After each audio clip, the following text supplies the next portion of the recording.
Le ministre algérien de l'Intérieur, Saïd Saïoud, et le général Hassan, le patron de la Direction générale de la sécurité intérieure, ainsi que le directeur de la police nationale en Algérie, Ali Badawi, les trois hauts responsables algériens devaient effectuer une visite importante en France pour sceller définitivement la reprise de la collaboration, de la coopération entre les deux États respectifs. Mais malheureusement, lors des retrouvailles a été encore une fois gâché et compromis, des malentendus qui se résument en une seule affaire, la fameuse, triste et sinistre affaire des Mediaset. Pas de geste de complaisance, pas de geste d'apaisement. Alors, pour Tebboune, tant qu'il n'y aura pas ce geste-là, l'Algérie ne va pas rétablir ses relations diplomatiques et cordiales et amicales avec la France. Le régime Tebboune veut que Smaïl Air soit libéré. Il veut que la justice française épargne tout simplement le régime algérien. Tout simplement que la justice française ferme le dossier, enterre le dossier. Non, il n'y a pas eu de kidnapping, ça a été une erreur. Mediaset a été kidnappé par des gangsters, c'est des voyous, c'est une affaire privée, c'est une affaire de droit commun. C'est pas possible. Malheureusement, il n'y a aucun juge en France qui acceptera ce diktat. On n'est pas avec Boualem ici. Ils ne peuvent pas prendre une gomme et gommer tout ce qu'il y a dans l'affaire Mediaset. Ils ne peuvent pas du jour au lendemain dire à l'affaire Mediaset, il n'y a pas de preuves, alors qu'il y a toutes les preuves. Le ministre algérien de l'Intérieur, Saïd Saïoud, et le général Hassan, le patron de la Direction générale de la sécurité intérieure, à savoir la plus puissante agence des services de renseignement algérien, ainsi que le directeur de la police nationale en Algérie, Ali Badawi, étaient attendus à Paris depuis plusieurs jours, voire plusieurs semaines. Les trois hauts responsables algériens devaient effectuer une visite importante en France pour sceller définitivement la reprise de la collaboration, de la coopération entre les deux États respectifs à la suite, pour marquer la fin en tout cas, d'une crise géopolitique et diplomatique d'une violence inédite qui dure depuis juillet 2024. Mais malheureusement, lors des retrouvailles a été encore une fois gâchée et compromise par les malentendus entre les deux pays, des malentendus qui se résument en une seule affaire, la fameuse, triste et sinistre affaire des Mediaset. Après la visite à Alger du ministre français de l'Intérieur Laurent Nunez, l'Algérie et la France ont, semble-t-il, amorcé un processus de réconciliation. Ce processus devait être couronné par la visite en France, à Paris, d'une délégation algérienne importante qui devait être conduite et dirigée par le ministre de l'Intérieur algérien, Saïd Saïoud, qui devait donc renvoyer l'ascenseur à son ministre, à son homologue ministre français Laurent Nunez. Après la visite à Alger, c'était au ministre algérien de l'Intérieur d'être reçu avec tous les honneurs à Paris, lors d'une grande cérémonie symbolique qui devait permettre, encore une fois, de sceller la réconciliation entre les deux pays. Saïd Saïoud, comme je l'ai dit en préambule, devait diriger donc une délégation très importante qui devait être composée notamment du général Hassan, le patron des services secrets algériens du renseignement intérieur. Le général Hassan, qui peut-être, à travers cette visite, il était attendu qu'il effectue son premier déplacement officiel à l'étranger en participant directement, en étant membre directement d'une délégation gouvernementale de très haut niveau. Le général Hassan, comme vous le savez tous, c'est un homme extrêmement discret. On a très peu d'images de lui, mis à part quelques images de son installation au mois de mai 2025 à la fin du mois de mai 2025 à la tête de la DGSI algérienne, de l'enseignement intérieur, le puissant renseignement intérieur algérien. Il ne fait quasiment pas d'apparition publique, même s'il était au rendez-vous lors de la visite de Laurent Nunez, le ministre français intérieur à Alger, qui a été accompagné lui aussi de la patronne de la DGSI française, qui a rencontré le général Hassan, et les premiers échanges ont pu se faire à Alger pour essayer de dépasser les malentendus, etc. et pour en tout cas mettre en place une nouvelle feuille de route de travail et de collaboration.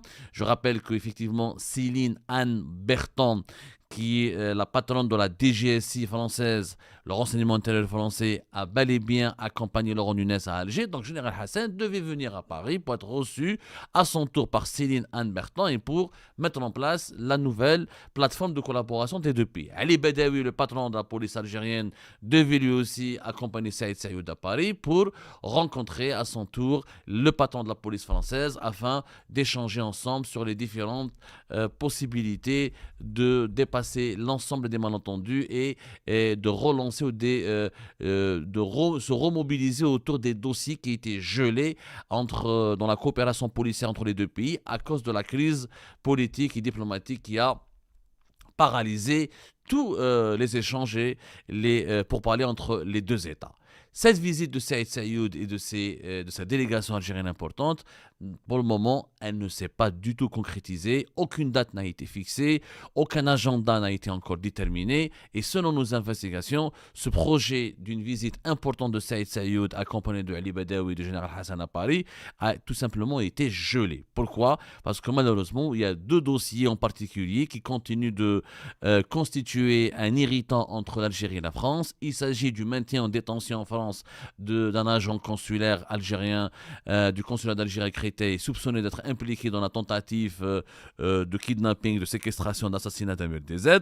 Et l'épineux dossier aussi sur les biens mal acquis des dirigeants du régime des Juifs d'Abdelaziz Bouteflika. Ce sont les deux dossiers qui, aujourd'hui, alimentent les blocages entre les deux pays, mais il faut le reconnaître, selon nos investigations, plusieurs de nos sources ont été unanimes à l'affirmer, c'est l'affaire MRDZ, je dis bien c'est l'affaire MRDZ, qui est encore une fois d'une actualité brûlante et qui bloque toute possibilité de réconciliation entre l'Algérie et la France. Et Abdelmajid Tebboune n'a pas autorisé, selon nos investigations, n'a pas voulu autoriser la visite ou le séjour de Saïd Saïoud et du général Hassan Ali Badawi en France, tant que les autorités françaises n'ont pas consenti à adopter on va dire une certaine complaisance, ou en tout cas à faire preuve d'une certaine attitude complaisante ou à débloquer le dossier MRDZ ou à trouver une solution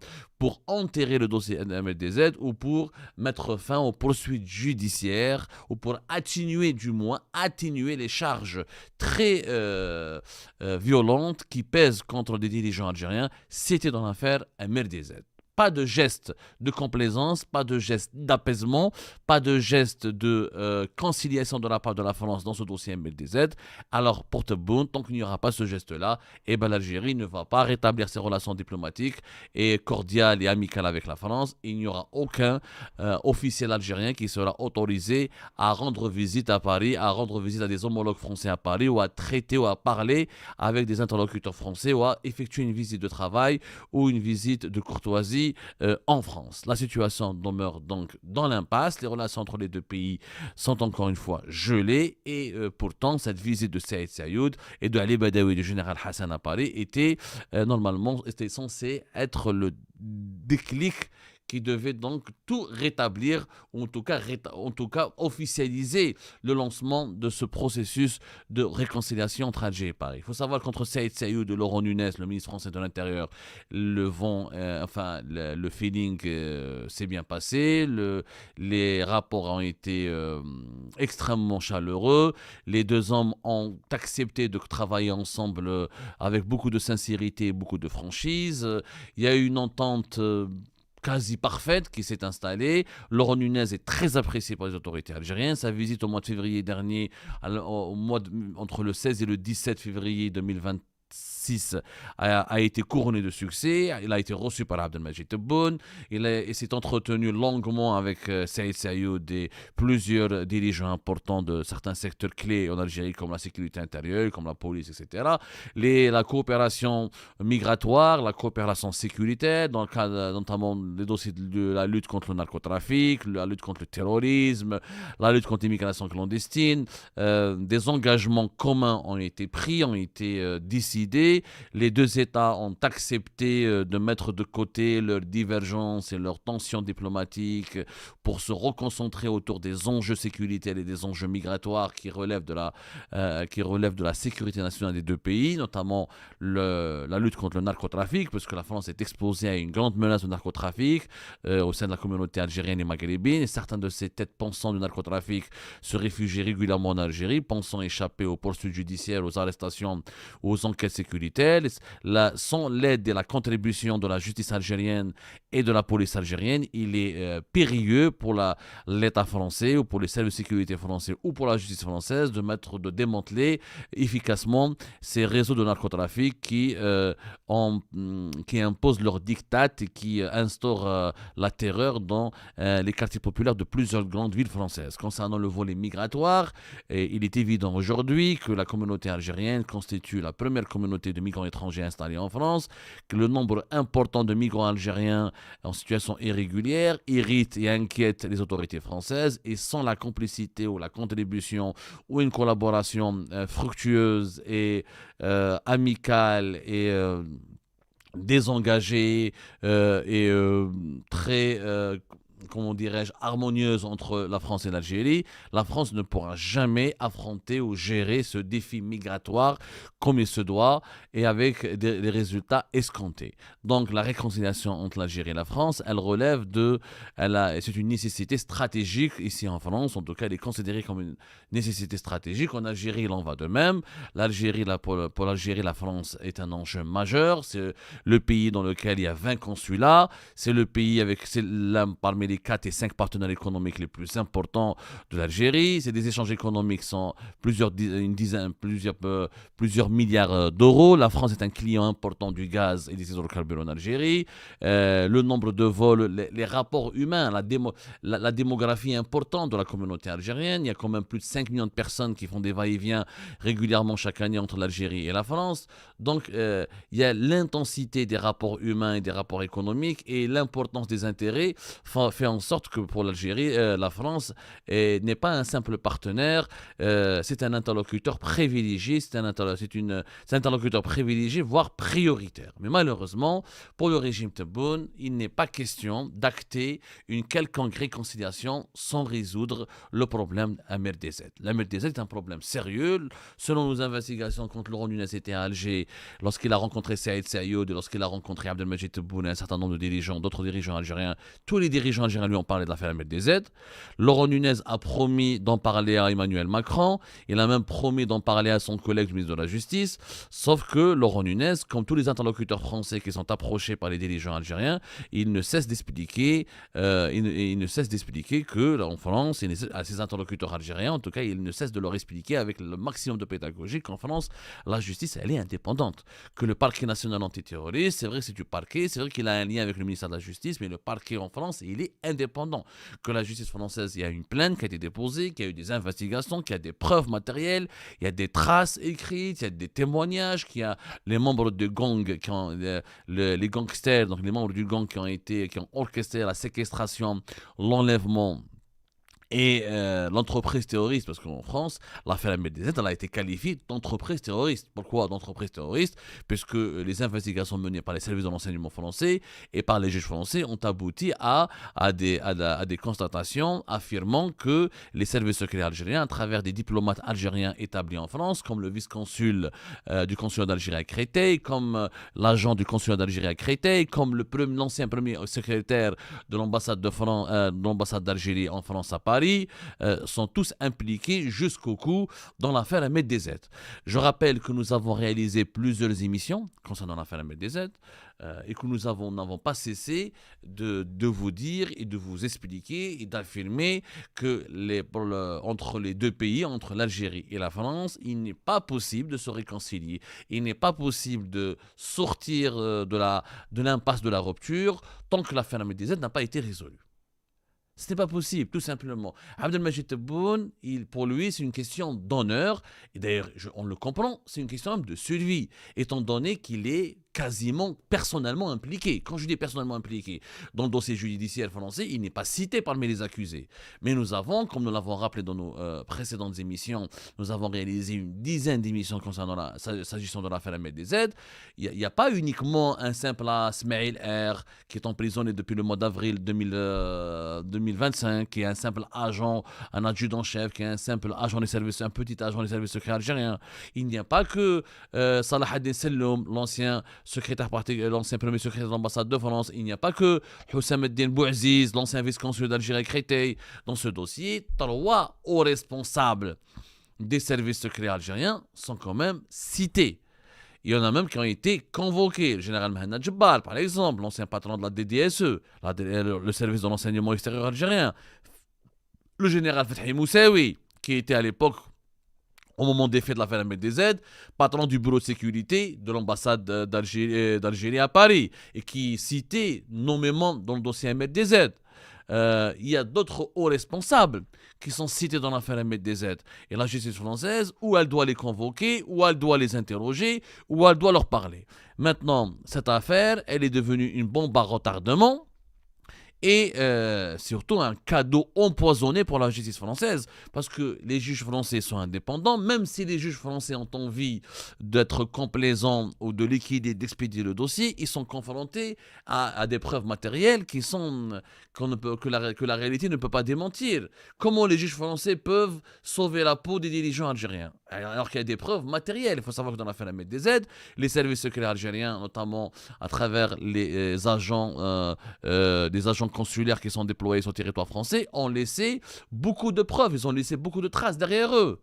Donc, il y en a quelqu'un qui est incarcéré. C'est que même si demain, les autorités politiques françaises arrivent à convaincre les juges ou à persuader les juges français, ce qui est quand même très peu probable, parce que l'indépendance de l'appareil judiciaire en France, elle est vraiment extrêmement élevée. Quand on voit que la justice française elle a emprisonné un ancien président qui est Nicolas Sarkozy, et d'anciens grands ministres comme des ministres de l'Intérieur, etc., c'est pas du tout garanti qu'Emmanuel Macron, c'est pas vraiment évident pour Emmanuel Macron, pour Laurent Nunez ou pour un premier ministre français comme Sébastien Lecornu qui au passage il faut le souligner, il a de très bons rapports avec le régime algérien. Ils ne sont pas dans une situation confortable qui peut leur permettre de s'adresser aux juges, de leur dire allez s'il vous plaît ménagez les dirigeants algériens, on a besoin d'une bonne relation avec les dirigeants algériens, on a besoin de relations harmonieuses et calmes avec l'Algérie, essayez d'enterrer ce dossier ou essayez de le gérer de sorte à ce que des mandats d'arrêt internationaux, est-ce que la culpabilité des dirigeants les plus importants de l'Algérie ne soit pas affirmée ou soulignée. C'est pas possible. Les dirigeants politiques en France ne peuvent pas interférer dans le travail des juges de façon aussi brutale, de façon aussi assumée comme ça, aussi publique. Donc, sauf il n'y a qu'un seul scénario. Il y a un seul scénario qui peut débloquer la situation, c'est que MDZ retire sa plainte. Si MDZ retire sa plainte, ce jour-là, oui, il est poussé pour les juges. Encore, même s'il retire sa plainte, les juges doivent classer l'affaire, mais ils ne peuvent pas fermer les yeux sur le crime. Il faut que quelqu'un paye dans l'affaire MDZ. Alors, que veut le régime Tebboune? Le régime Tebboune veut que Smaïl R soit libéré. Il veut que la justice française épargne tout simplement le régime algérien. C'est-à-dire que le régime Tebboune ne veut pas un règlement à l'amiable où on va juste, comment dirais-je, juger un ou deux colonels, inculper un ou deux colonels, parler d'un acte isolé ou parler d'une dérive individuelle dont auraient été responsables quelques officiers des services secrets algériens. Non, le régime Tebboune veut tout simplement que la justice française ferme le dossier. Enterre le dossier. C'est-à-dire ils veulent même dire, et à la limite, Tebboune voudrait bien que la justice française prononce un non-lieu. Non, il n'y a pas eu de kidnapping, ça a été une erreur. MDZ a été kidnappé par des gangsters, c'est des voyous, c'est une affaire privée, c'est une affaire de droit commun. Ça n'a rien à voir avec la politique, ou avec le régime algérien, avec les services secrets algériens, ou avec les officiels algériens. C'est pas possible. Malheureusement, il n'y a aucun juge en France qui acceptera ce diktat. Il n'y a aucun juge en France. Les juges en France, ils ont une conscience. Il n'y a pas l'autre fait Boudjema'a ici. Hein. On n'est pas avec Boualem ici. Qu'on le veuille ou non, c'est vrai que la France, elle a ses propres imperfections, elle a ses propres dysfonctionnements. C'est pas un pays parfait. C'est pas un pays qui est. Peut-être c'est pas l'aider. Tout n'est pas. Il ne faut pas idéaliser la France. Mais en France, il y a des fondamentaux qui sont solides. Parmi ces fondamentaux qui sont solides, c'est que les juges ne peuvent pas effacer, ne peuvent pas prendre une gomme et gommer tout ce qu'il y a dans l'affaire MDZ. Ils ne peuvent pas du jour au lendemain dire « Ah, l'affaire MDZ, il n'y a pas de preuves », alors qu'il y a toutes les preuves. Parce que les idiots, les officiers qui étaient en charge de cette affaire, qui sont des idiots, il faut le dire, ils sont des idiots. Pourquoi des idiots? Parce qu'ils ont fait un travail d'amateur, parce que deux, ils ont violé la souveraineté de la France, et trois, ils ont pensé que la France était la Tunisie ou la Mauritanie. Ils n'ont pas pensé, ils n'ont pas compris qu'en France, il y a des services secrets qui sont très éveillés, bien outillés, qui sont bien très puissants, qui peuvent enquêter fait sérieusement, qui peuvent débusquer et identifier tous les maillons d'un réseau criminel sophistiqué. Nous sommes en France, on n'est pas en Mauritanie, en Tunisie quand même. Donc, il y a eu les aventuriers qui ont planifié l'affaire MLDZ ont été d'un amateurisme consternant et d'une inconscience criminelle dangereuse. Et en plus, en France, nous sommes à la fin du mandat d'Emmanuel Macron. Emmanuel Macron n'a pas les pleins pouvoirs. En France, il y a un lobby qui monte en puissance qui est clairement anti-algérien. La crise entre l'Algérie et la France, elle a renforcé la droite nationaliste française et conservatrice. Elle a renforcé l'extrême droite française. L'extrême droite, elle est au port du pouvoir.